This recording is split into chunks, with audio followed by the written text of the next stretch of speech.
Hi, my name is Jessop. I'm the Breakthrough Guide. Thank you for joining me. I have a couple of things I want to talk about today. Last week we talked about a program called the Unstoppable Program. This is the 7 steps to mastering your inner voice. This is for sale right now. You can actually click the link. I'm going to give you a link in a few minutes. You can click it, you can buy it.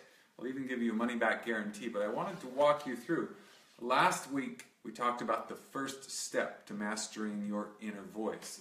What is your inner voice specifically? It's that little nagging, contrary thought process that you have all the time that helps you make decisions, helps you go forward. And I want to help you master that so that you can be free to live the life you want to live. Stop hesitating. So step one, we talked about last week, and that's get clear on what you want. What do you want to change? Your health, your energy, your focus, your body, your finances. What do you want to change? Now, I know a lot of people following me are horse people, and you think, how does this apply to me? Well, if you want to be a great leader for people around you or for the animals you care for, you've got to first break through what's going on for you. So we've got to get clear on what you want. And the second step, today we'll just talk a few minutes about the second step, is get clear on why you want it. Why is so important. Why is the motivating factor. If you don't know why, you're not going to do it. Why is what generates the energy. And I want to give you an example here inside the book. This is a take-home workbook. You do. And if you want to do the homework today, then answer these first few questions. And remember, I'll put the link up. You can actually buy this and walk through each step. There's a ton more in here too. But let's look at an example here of, let's see, we have Ed. Ed specifically says, and these are all recorded, you can listen to the audio, these are all recorded interviews that I've done with these people. Ed wants to exercise more. He needs more motivation to exercise. And so when we did this with Ed, I asked him the very next question, why is that important to you? And he says very clearly here, so I am congruent when I teach the exercises that I teach. Now Ed is he's a fitness trainer, and if he doesn't work out, he's not going to be congruent enough for his students. It's like if I'm going to teach you horse techniques, but I never play with a horse, I'm not congruent for you. So Ed realizes the value of being congruent, and it drives him to go towards the things that he wants. So the very next thing you have to do, once you get clear on what you want, is to get clear on why it's so important. What are the motivating factors? Who's this going to impact? If you want to change your finances, or your health, or your relationships, why? What's it going to do for you? What's it going to cost if you don't change those things? So that's a little bit of homework for you. It's just answer those. And next week we're going to talk a little bit more. We're going to the next step. But I want you to remember this Unstoppable 7 Steps to Mastering Your Inner Voice is available right now. The link will be right here below the Facebook. We'll attach that link right away. And if you have any questions, we'll be there for you. Now, I want to thank you guys for reaching out, following me now. I have a couple of other totally different things we're going to talk about. We're going to shift back into the realm of horses, specifically strategy. And each time we do these live events every week, we're talking about strategies for us to be better people, to become better leaders, and strategies for the people or the animals that we're leading to be better as well. So we had a couple of questions. I'm going to have Rachel, who's behind the camera, ask these questions that have come in this week, and we'll kind of outline the best strategies or answers for those, hopefully. And if you're just following us now, I want to thank you. Stay tuned for some for some new inspiration and information. Go ahead, Rachel. Hello, hello. All right, first question. I've got a new horse, and I think I need to speed it up for him, give him lots of challenges, and do the opposite of what I've been doing with my solid horse. What are your thoughts on being effective doing that? Got a new horse, totally different kind of horse than your old horse, okay? Thank you for that question, by the way. I think the best way that I can answer this is to give you an outline of what we're talking about here. So there's several different types of horses, and this changes all the time. I'm going to give you, I didn't make this stuff up, this stuff has been recorded before, but we have a real simple chart here. We have very high energy horses and very low energy horses.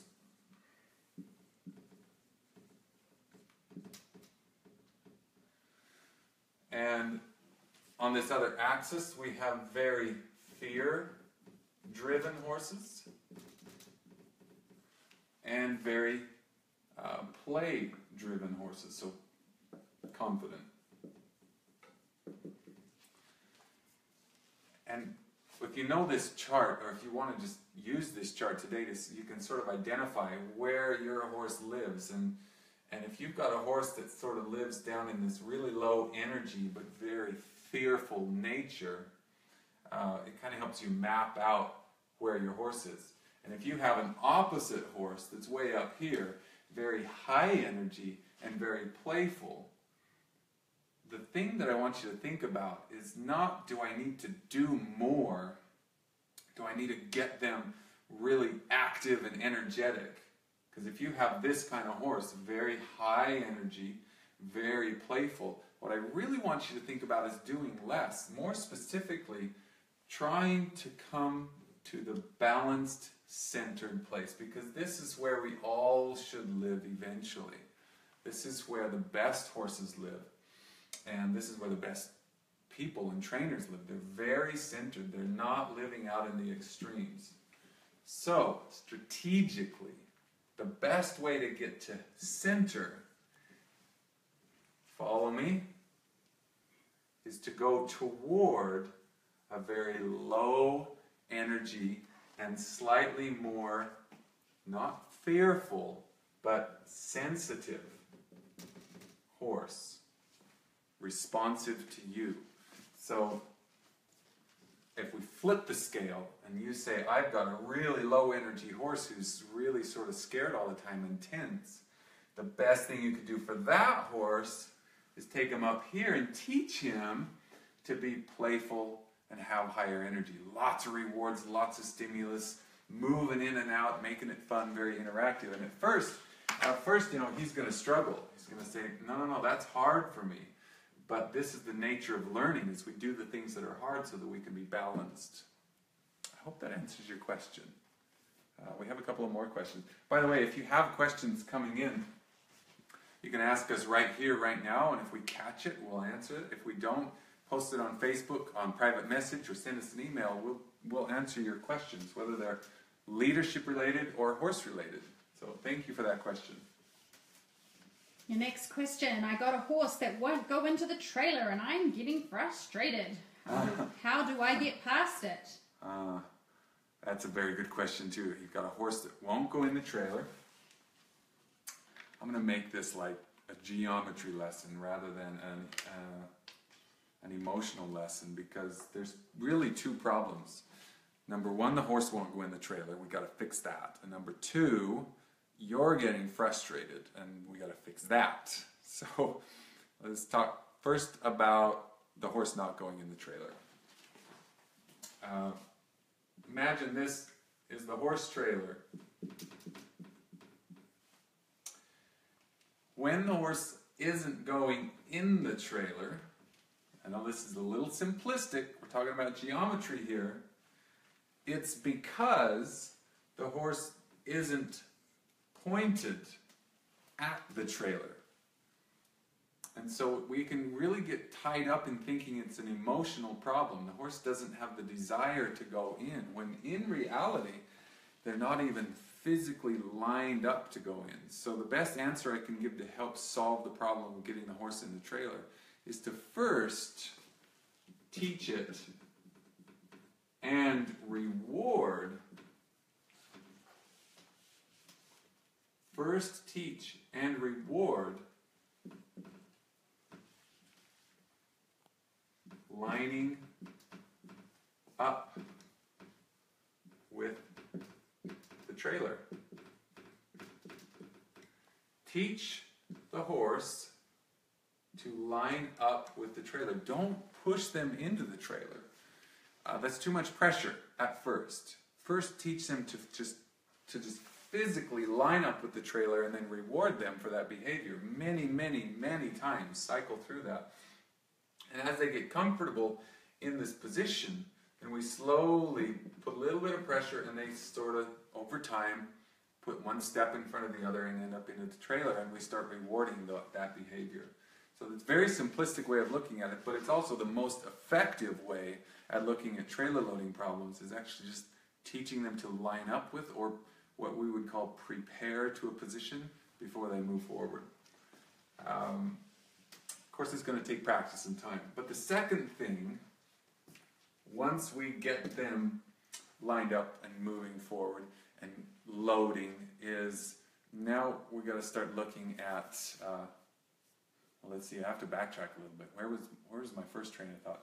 So we teach them to reward them, and then we influence them to go forward. But the other part of that question, dealing with your own frustration, that's a big deal. I have to teach you to step back and take a breath and realize that it's a mechanical issue. It's geometrical issue. The horse isn't lined up. It's not an emotional issue. Don't get so tied up in thinking the horse has something against you, or the horse is really adamant or doesn't have the desire to do something. Step back, take a breath, and look at it mechanically for a minute, and you can actually avoid a lot of frustration by doing that. If you get tied up in thinking this has to happen right now, I want you to prepare a few days in advance for this type of thing so that you can train the horse to line up, and it just becomes a whole lot easier. I hope that's helpful. I don't know, do we have any other questions popped in? Yeah, we have another question. Okay. I had a scary incident with my horse and lost my trust in him. Now I'm wondering if he's the right horse for me. What are your thoughts? Oh my gosh.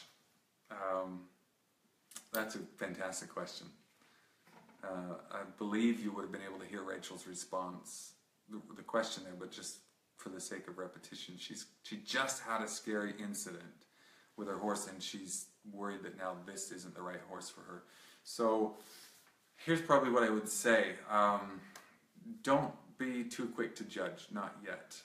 You need about 3 to 4 or 5, even 5 repetitions of something bad happening before you make that judgment that this maybe is too much horse for me, maybe it's the wrong horse for me. Because sometimes a horse is just a horse. Sometimes we get caught up thinking that, uh-oh, this bad thing happened, therefore I can't. I even had a client at one point who fell off, and she broke her hand. She fell off this horse and broke her hand.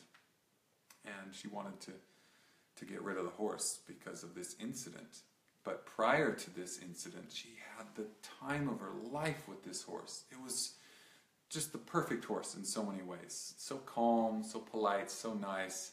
But because of the incident, she became fearful and ultimately let the horse go. And I really wanted her, and I want you as well now, to give your horse a second chance. Make sure that it wasn't just a fluke thing that happened because the wind was up that day, or there was some stimulant in the environment that caused that. So give it a few days. Get back out there. Stay safe. Safety is always a priority, but get back out there and see if he's back to the normal self. And if he continues to be elevated and scary, well then now we need to look at strategy and training, and I can help you with that. Otherwise, I actually think you're probably going to find he just had a bad day, just like you and I have bad days. I hope that's helpful. Any questions you have, you're welcome to post them here or post them on private message us, and we'll answer those questions either here live or in a private message and through the email. And of course, do not forget the best trainers in the world, the best people in the world, most motivated, productive people in the world. They've got something going on inside that's really working for them. And if you can master your inner voice, I'm going to sell this to you. It's available right now. Go get it. We've had several people jump on that already. I want you to also know, I hate to do this because I've never liked this kind of force, but it is limited. The digital product is not limited, but the hands-on homework product that I'm going to ship to you is limited. So jump on it right away. Thank you for your time, and we'll see you next week. Thank you. Thanks very much. Bye-bye.